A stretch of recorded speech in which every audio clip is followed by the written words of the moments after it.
হয়তো কেউ আমার বলতো যে আমি কুফর করছি। গত মাসে মে মাসের 26 তারিখ, কোন মাসে? মে মাসের 26 তারিখ আমি ডায়াবেটিস হাসপাতাল থেকে সিজারের রোগী নিয়ে গেছি নিমসার বাজার থেকে একটু ভিতরে, জায়গার নাম মোকাম, নিমসারের ভিতরে একটু মোকাম, ফলবাজারের দিকে। ফলবাজারের ব্যবসায়ী কালাম ওনার বউ, তাদেরকে নিয়ে গেছি, নিয়ে নামে দিয়ে আইতো সময় বৃষ্টি পড়তেছিল আসরের সময়। পিছনে চাকা তলে একটা হাঁসের বাচ্চা ইয়ে করছে। হাঁসের বাচ্চার বয়স, হাঁসের বাচ্চাটার বয়স সর্বোচ্চ 20 থেকে 25 দিন হইব। হাঁসের মালিক ইয়ে বলতেছে হাঁসের দাম 500 মহিলা। দেখ ওনার সাথে কি বাড়াবাড়ি করবো, কি করলাম, আমি দাদাকে রাত্রি নিয়ে গেছি, দাদা বাড়ির ওদের বাড়ি, ওনারা ফোন দিলাম, ফোন দিয়ে চেয়ারে মানে কালাম, ওনারা ফোন দিলাম চেয়ারে, উনি করতে ওনার কাছে মোবাইলটা, তুমি মোবাইল তো আর না, ওনার ছেলের কাছে মোবাইলটা দিচ্ছি, ছেলে নিজে নিচে মোবাইল দিয়ে মা কাছে 1000 টাকা দিয়ে দেন, হাসপাতালের মায়ের কাছে বলে হ্যাঁ মা ছেলে কত 500, এসআইলে কত 1000। দেখ এবার আমি মোবাইলটা নিজে লয়ে নিয়েছি, দেখলাম যে এর অবস্থা খারাপ। পাশে একটা মাদ্রাসা আছে, মসজিদ আছে, মসজিদের ভিতরে গেলাম, কয়েকজন মুসল্লির কাছে সহযোগিতা চাইলাম যে নে কথাটা বলে দেন। মাদ্রাসায় গেলাম, হুজুরদের কাছে সহযোগিতা চাইলাম, নে কথাটা বলে দেন। কেউ বলতে রাজি না, কেউ বলতে রাজি না। তারা গাড়িতে সব পিঠে দিচ্ছে, একটা ট্যাপ করে আছে, দেখাবো আবার আপনারা খেতে গেল দেখবেন।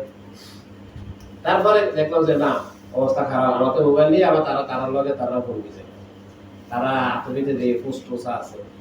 দেখলাম যে মানুষ তো সুবিধা না, প্রথমে 100 টাকা অফার করলাম, 100 টাকা বেশি, তোর ছোট্ট বাচ্চা না মানে না, 200 টাকা 300 টাকা পর 400 টাকা দিয়ে মানেই আর এর থেকে চলে আসছে। যারা ওই 26 তারিখ মে মাসের 26 তারিখ আমার গাড়িতে ফিরা দিয়েছিল, এই তারা জুন মাসের 9 তারিখ পুলিশের গাড়িতে ফিরে দিয়েছে।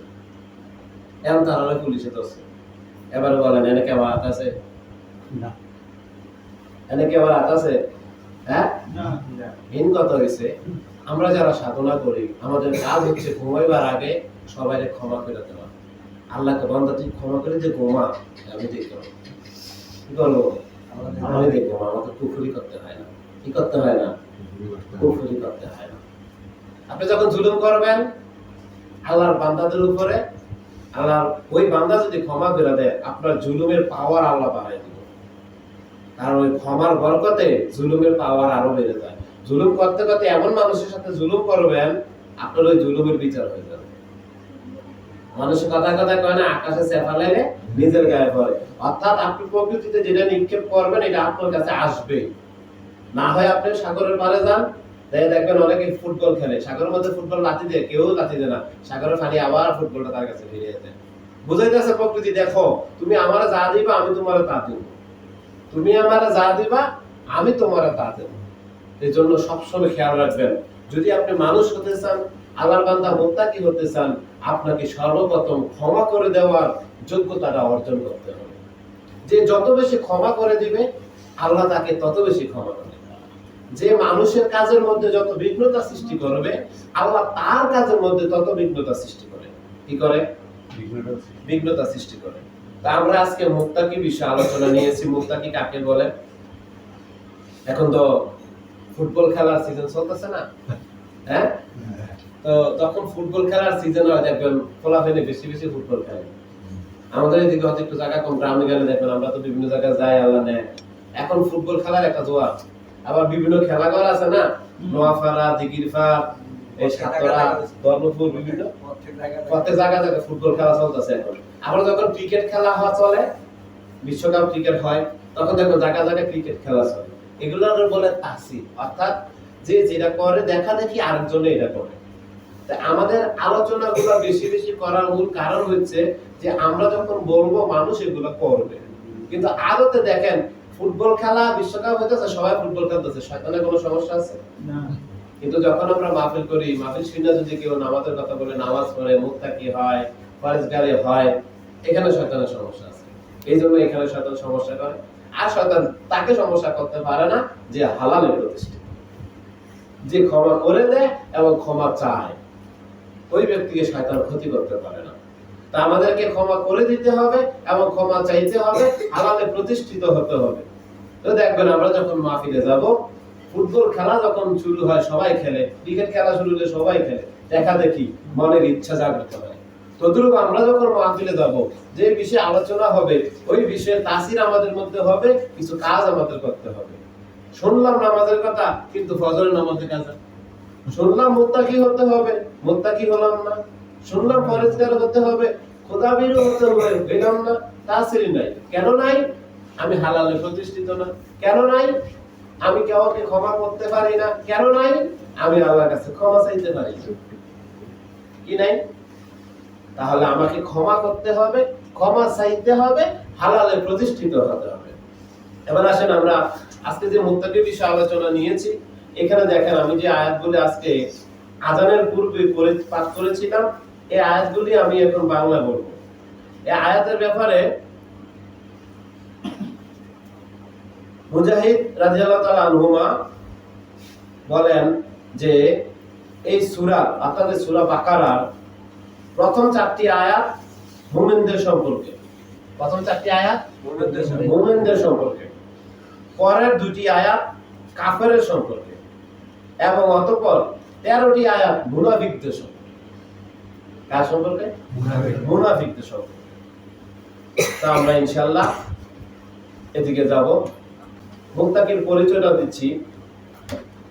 আল্লাহ বলতেছেন আলিফ লাম মিম যালিকাল কিতাবু লা রাইবা ফীহি হুদাল লিল মুত্তাকিন। আলিফ লাম মিম, ইহা এমন একটি কিতাব যাতে কোনো সন্দেহ নেই। ইহা মুমিনদের জন্য পথ প্রদর্শক, মুত্তাকিনদের জন্য পথ প্রদর্শক। আরেকটি কথা বলে নেই, আমরা বাংলা অনুবাদ কোরআন যেটা দেখি মনে করি যে বাংলা অনুবাদ যেটা এটা বাংলা না। বাংলা অনুবাদের মধ্যে অনেক আরবি কথা থাকে, যেটার অর্থ অনেক লম্বা, সংক্ষেপ করার জন্য আরবিটা দিয়ে দেয়। যেমন মুত্তাকি শব্দের অর্থ খোদাভীরু, তাকওয়া, পরহেজগার, অনেকগুলি আসে। আপনি এগুলো যখন দেখবেন যে বাংলা অনুবাদের মধ্যে আরবি কথা আছে, এগুলো পাবেন আপনি বাংলা ডিকশনারির মধ্যে। যেমন মুসলিম শব্দের অর্থ কোরআন শরীফে পাইতেন না, এগুলো ডিকশনারির মধ্যে দেখবেন মুসলিম শব্দের অর্থ বলা আছে যে ঈশ্বরের কাছে, আল্লাহর কাছে আত্মসমর্পণকারী। অর্থাৎ কথা লাইনটা বড় হয়, এই জন্য যারা বাংলা কোরআন অনুবাদ করছে তারা কিছু কিছু জায়গায় আরবি শব্দই দিয়ে দিচ্ছে। তো এখানে দেখেন আল্লাহ বলতেছেন ইহা এমন একটি কিতাব যাতে কোনো সন্দেহ নেই, ইহা মুত্তাকিদের জন্য পথ প্রদর্শক। তো মুত্তাকি শব্দের সরাসরি শর্ট করে যদি বলি, মুত্তাকি শব্দের বাংলা অর্থ হচ্ছে খোদাভীরু। কি? খোদাভীরু, অর্থাৎ আল্লাহকে ভয়কারী। যে আল্লাহকে ভয় করে তাকে বলে আল্লাহ মুত্তাকি। তারপরে দেখেন এখানে বলা হচ্ছে, আল্লাহ বলেন যারা পছন্দ করেছে, কোরআন হচ্ছে মুমিন মুত্তাকির জন্য পথ প্রদর্শক। তারপরে বলতেছেন যারা অদৃশ্যে বিশ্বাস করে ও নামাজ কায়েম করে আর আমার দান করা জীবিকা হতে দান করে। কি করে? দান করা জীবিকা হতে দান করে। যেমন এখানে 5টি কথা আল্লাহ তুলে ধরেছেন। কোরআনে মুত্তাকিদের প্রধান বৈশিষ্ট্য, মুত্তাকিদের পরিচয়। পবিত্র কোরআনে সূরা বাকারার শুরুতে মুত্তাকিদের 5টি প্রধান গুণের কথা বলা হয়েছে। কয়টি? 5টি।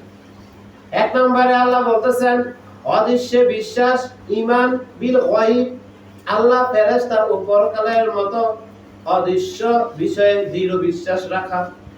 দ্বিতীয়ত আল্লাহ বলেন মুত্তাকির কি করে? দ্বিতীয়ত মুত্তাকি সালাত কায়েম করে, যথাযথ নিয়মে ও নিষ্ঠার সাথে নিয়মিত নামাজ আদায় করে। মনোযোগ দিন। তৃতীয়ত দান সদকা করে আল্লাহ প্রদত্ত রিজিক থেকে অসচ্ছল ও অভাবগ্রস্তদের মাঝে ব্যয় করা। চতুর্থ ঐশী গ্রন্থে বিশ্বাস, কোরআনের পাশাপাশি পূর্ববর্তী সকল আসমানি কিতাবে বিশ্বাস স্থাপন করা। পঞ্চমত আখিরাত বিশ্বাস করা, পরকালের জীবনের প্রতি পূর্ণ ও অবিচল আস্থা রাখা।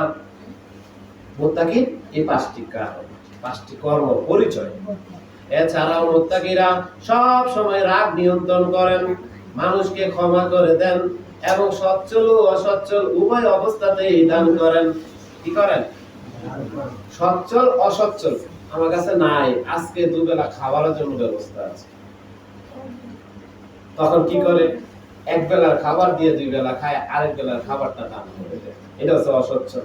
আর আমার কাছে আছে অর্ডার, সচ্ছল অবস্থা দান করে। মুত্তাকিদের পরিচয় সচ্ছল হোক অসচ্ছল হোক তারা দান করে।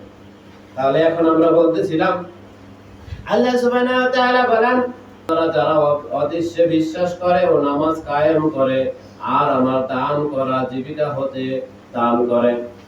তারপরে আল্লাহ বলেন তারা বিশ্বাস করে আপনার উপর যাহা অবতীর্ণ হয়েছে আর পূর্ব যা নাজিল হয়েছিল, বলেছিলাম না, আর পরকালের প্রতিও তারা দৃঢ় বিশ্বাসী। কি তারা? দৃঢ় বিশ্বাসী। তাহলে যদি আমি বলি আমি মুত্তাকি, কোরআন কি বলে? কোরআন আমাকে মুত্তাকি বলে কিনা? যদি বলে কোরআন আমি মুত্তাকি না, তাহলে আমাকে মুত্তাকি হতে হবে। কোরআন বলতেছে মুত্তাকির কি কি আছে? অর্জন করা অর্জিত সম্পদ, চরিত্র, আখলাক। তখন এই কোরআন বুঝিয়ে দিবে তুমি মুত্তাকি, তোমার পথ প্রদর্শক কোরআন, তোমার পথ প্রদর্শক কোরআন। তারপরে আল্লাহ বলতেছেন এরাই তাদের প্রতিপালকের পথ প্রাপ্ত, এরাই যথার্থ সফল কাম। কি তারা? যথার্থ সফল কাম। নিশ্চিত ওই যারা কাফির তাদের সতর্ক করুন আর নাই করুন, তাদের জন্য সমান, তারা ঈমান আনবে না। কি আনবে না? অর্থাৎ অবিশ্বাসীদের সামনে এই কোরআন পাঠ করেন আর না করেন, সতর্ক করেন আর না করেন, তারা ঈমান আনবে না। কোরআন কি কইছে? কোরআন বকিরে বাপ দাদা কইছে না, কোরআন কোরআন কার বাণী? আল্লাহর বাণী। আল্লাহ কইছে রাসূল আপনি এই ঐশী বাণী কোরআন তাদের কাছে যতই পাঠ করেন তারা ঈমান আনবে না। এর আগে দিয়ে আল্লাহ নিশ্চিতই যারা কাফির অবিশ্বাসী তারা ঈমান আনবে না। কি আনবে না? ঈমান আনবে না। তো এখন বলেন আমরা দাবি করি মুসলমানের ঘরে জন্ম নিয়েছি, মুসলমান, কর্ম মুসলমান আছে? আমাদের সামনে আলেম ওলামা ওয়াজ করতেছে, কোরআন পাঠ করতেছে, হাদিস পাঠ করতেছে, কিন্তু আমরা এগুলি ধারে দাঁড়ি না। কি করি না? ধারে দাঁড়ি না। একদল ব্যক্তি, একদল একটা দল, কিছু ব্যক্তি আমাদের এখানে আসতো, তাদেরকে অনেক দিন বোঝানোর পরে একদিন আমি, তারা বলতেছে মাহফিল নিয়ে কথা, আমি তো তাদের পিছনে দাঁড়াইছি, তারা আমাকে দেখছে না। পরে করে তারা হাসি দিছে, তারা তো সবসময় মাহফিলের শেষে যেতাম তাইয়া তাবরটা খাইয়া এরপর যত মজা। তারপরে পিছের দিকে বিরা দেয়, আমি তারা পিছনে দাঁড়াইছি।